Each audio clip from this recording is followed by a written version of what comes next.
大家好，欢迎来到快乐手工。前两天我做手工的时候呢，在听广播，广播里边呢有一个话题哈，我觉得对我还挺有启发的。说是一年了呢，对自己的工作进行一个总结，然后呢对来年啊有一个展望。那明年到年底的时候呢，再看一看哈自己的工作，是不是有新的进步？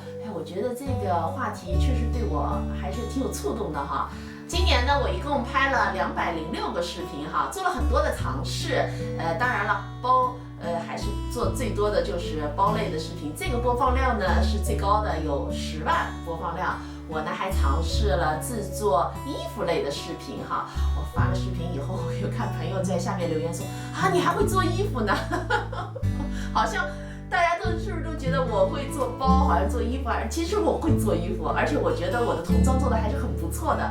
我女儿从宝宝开始，一直到那幼儿园哈，还有那种礼服，因为买礼服贵，而且礼服那时候我就记得我学童装的时候，是因为第一是价格上面好像就特别贵，基本上就你能看一眼的就500朝外了，而且孩子大得快，你花了这钱吧也就1年，所以我就自己做。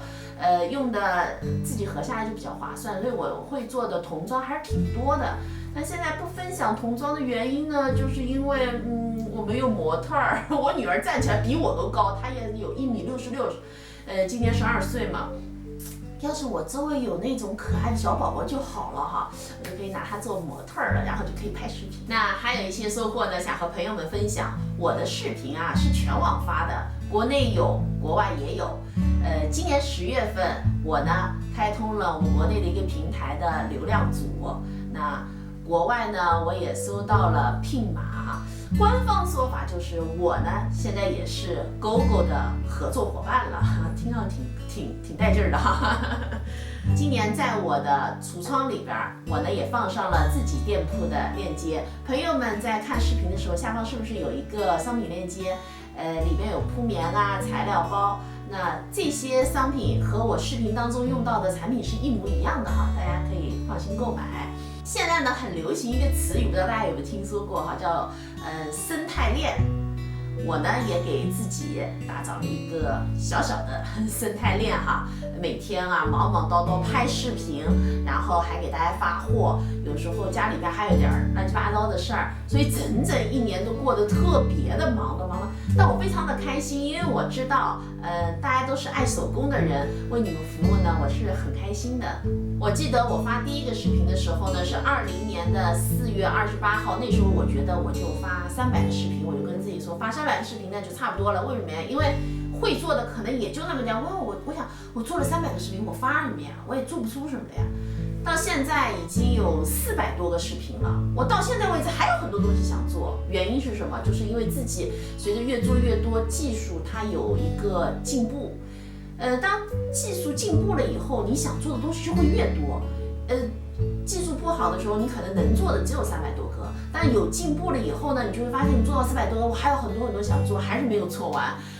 所以在这儿呢也和大家分享。前2天我也看留言，看有朋友说挺烦恼自个儿现车不值哈。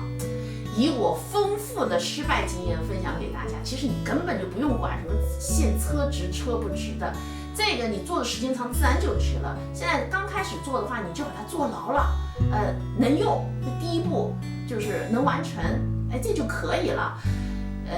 我的是个急脾气，平时生活当中心也不细。你看我上手把线都车直的，就是看上去能看一眼的话，也要1年半以后了。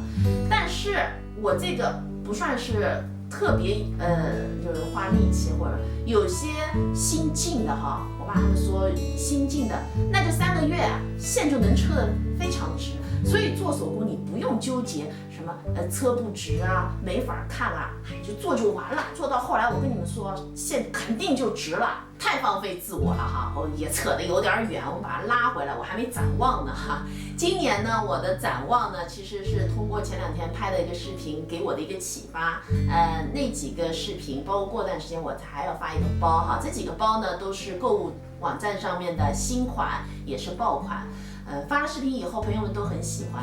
这时候呢，我就在想，明年呢以这一类的视频为主，在网站上面的好的包的款式呢，我想把它做出来，做成视频分享给大家。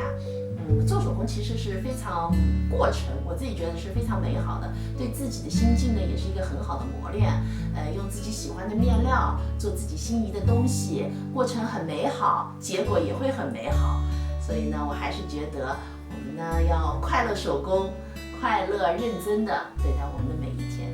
这期视频内容就是这些了，感谢您花宝贵的时间来看我的视频，记得帮忙点赞哦，咱们下期再见。